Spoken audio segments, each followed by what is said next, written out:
हाँ जी। तो काम जवान पुत्र हाँ अपनी सहेली चाहता जवान ठीक है तो भाग गया थी पी रही हो।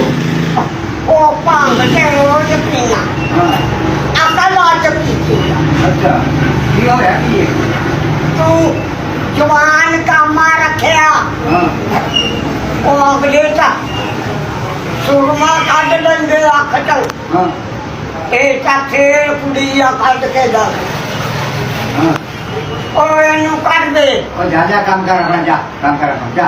ਅੱਛਾ ਕੋਈ ਚੰਨ ਚੜਾਏਗਾ ਨਾ ਫੇਰ ਤੈਨੂੰ ਪਤਾ ਲੱਗੂ जा जा जा जा काम कर भाग रही है जा।